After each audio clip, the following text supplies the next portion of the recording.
This was one of the easiest, but also kind of toughest things that I've decided to do, just because I had to really go back into the archives of my life and reveal a lot of the hurts, a lot of the pains, but also a lot of the good times. Um, I was at a networking event a few weeks ago, and one of my friends, Mike, said something that I really had to take a step back and like realize like wow, like it really has been a long time coming. And he said like Dujuan, I'm proud of you of all the growth and the things that you've been able to accomplish and things like that. But then I had to kind of take a step back and say, you really don't know who I was and what I went through when I was in the college years of my life. And it was a lot that I had went through and a lot that I had experienced and things like that. So just kind of taking you back a little bit. So I grew up north side of Milwaukee, Wisconsin, and I didn't have the most traditional life as you would picture what that means in your head. So I didn't necessarily have a mother in my life. I was raised predominantly by my grandmother and my godmother, who wasn't technically related to me, but she was a mother to me, and she's an important part of this story. So keep that in your mind. Um, Throughout high school, it was a weird transition because I went from one school, got bullied a lot, and which allowed me to transfer to Milwaukee Lutheran, which is a school that I had graduated from. And I like to tell people that was one of the greatest decisions of my entire life. I was still struggling, right? I wasn't the strongest at math. I wasn't the strongest at English or any of the things. I always consider myself the tallest but skinniest guy in the room sometimes. And I feel like all of the eyes were on me and I was being made fun of. And it was just things that I struggled with from an anxiety level to a physical level. I always got talked about by my size and things like that. But I used my size to excel at things like track and field, which became my passion as well. Um, After I graduated, of course, like all high schoolers, I asked that question, I graduated, what now, right? Um, and I always had a passion for film, but at the same time, I didn't know if it was quite for me. So, went to college at Concordia, University of Wisconsin, and that is where my story really began in terms of me developing my identity of who I am and what God's calling me to be. So, like all colleges, there's people involved, and people sometimes brings parties, alcohol, and things like that. I ran track and field throughout that time, and I was really, really good. And in the midst of all that, that's when I was introduced to something called alcohol car parties, which is what I did quite frequently. And through those moments, there has been so many heartbreaks within relationships. There has been so many times where I drank way too much and didn't end up in the best of situations. And I was influenced by friends that just wasn't necessarily looking out for my best interest. And it was into that pitfall that I experienced depression and sadness so many times. But I was the type of person who didn't necessarily want to talk about it. I was the type of person who, I would distract myself with working out, with upcoming meets and things like that. And I didn't necessarily talk about what was going on internally.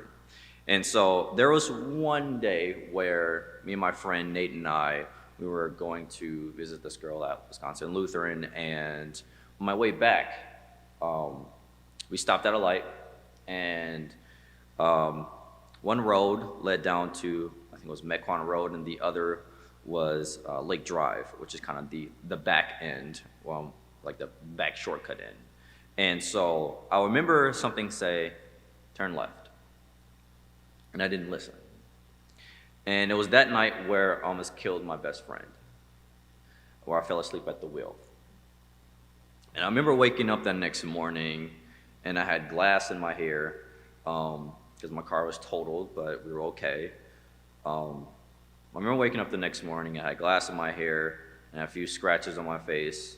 And I remember checking up on my friend Nate, and he was okay. He was in class at the time. And I remember walking out of my dorm onto this hill, and it was almost like a perfect like sunshine, like when the sun was kind of glazing over the horizon. And I remember just sitting down on the grass and just bawling my eyes out because I feel like I was losing a sense of control, and I had fallen into this pit where I didn't necessarily know what I was doing anymore. And I tell this story because a lot of kids my age, whether they're in college or they're heading into college, are going to experience this same thing or has experienced the same thing before. Because in college, no matter where you go, whether if it is a Christian institutions or not, you get influenced by so many people to do things that you don't even know that you're doing. And I'm happy to share this story with people that my age so that they can gain a little bit of an insight and perspective as to what you're going to face out there. And so I remember going back to my dorm, and I remember praying to God, and I'm like, okay, all right, I'm going to do everything I possibly can right now to get back on track. I'm going to try to read my Bible. I'm going to go back to going to church and things like that again. And I thought I was going to accomplish it all. You know, it was like a fresh new start for me. I did this thing. I know God, I apologized to God, and He forgiven me because of it, but I didn't necessarily follow through with that. And it kind of led me back to the same thing I was doing, right? I went back to partying again. I went back to blowing people off again. I went back to all these different things that I had promised God and that I said I was going to do, but it didn't happen at all.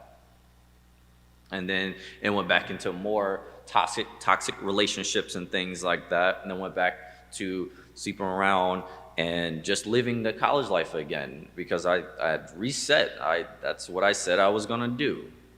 And it didn't happen.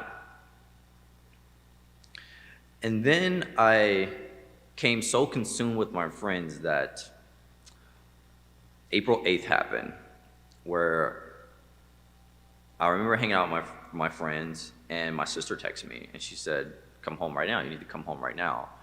And I was like, no, I'm just hanging out with my friends right now. We're just hanging out right now. Like, I'll come home later. And she kept sending the same text message and things like that. And I just wasn't responding. So she said, you need to come home. Sharon, she's going to hospital right now. Then I remember being with my friend Ashley, and I was just I think I need to go home right now. And so we drove back to Concordia. From Concordia, I was literally speeding to home, and ambulance came in and got her, and she was like, you just need to go to the hospital. So I was like, okay, I'll drive to the hospital. So we were sitting in the room, and I just had this eerie feeling. And that's when the nurses came in and was like, hey, we think she may be coming back to us, just kind of sit here for a second. And then I remember them leaving and coming back 2-3 minutes after that, and it was like, yeah, she's gone. And for me, April was always the toughest time for me. It was always the lead up, not the rest of the months after that. It was always the lead up to that month because I can vividly remember what I was doing and what I had started to believe in. I had started to believe in power of friendships and how friendships will guide you. I started to let friends take over my life and good times take over my life to the point where I lost everything. And I feel like at that point when I had lost Sharon, my mother, in so many ways, that I don't know where to go now. Because this is someone that literally every single Saturday, would take me to get groceries from my dorm. This is someone that went to all my track meets. This is someone that had impacted my life greatly. Wasn't even related to me, but just impacted my life greatly.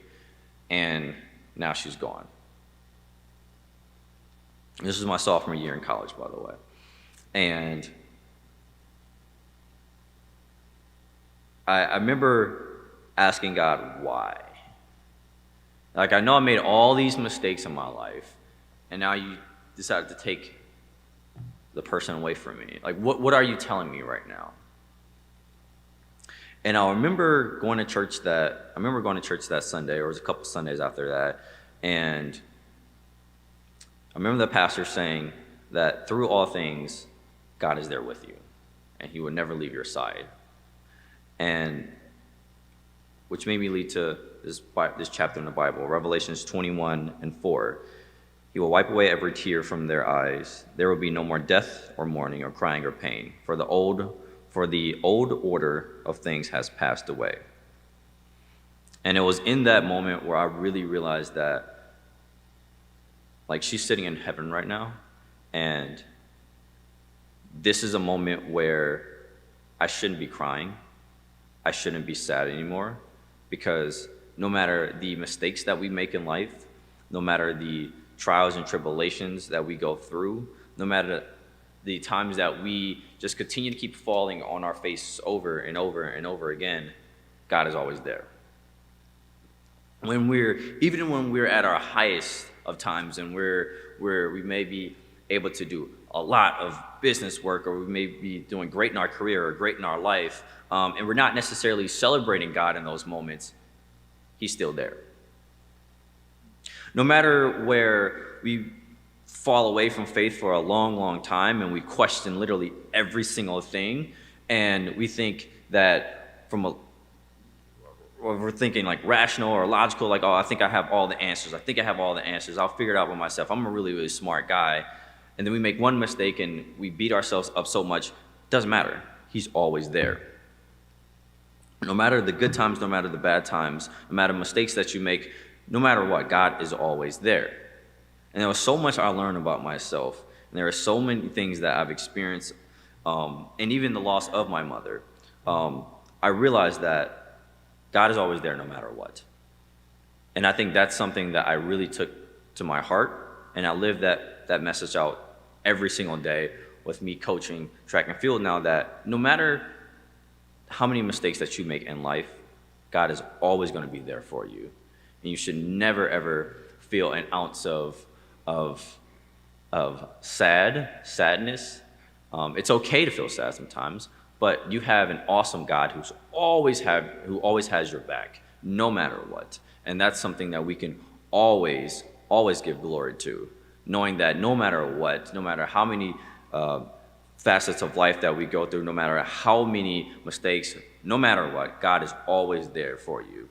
And it's a blessing to be at my age, to tell my story to people younger than me or the same age as me, that no matter what, no matter the mistakes that you make, God is always there. Thank you.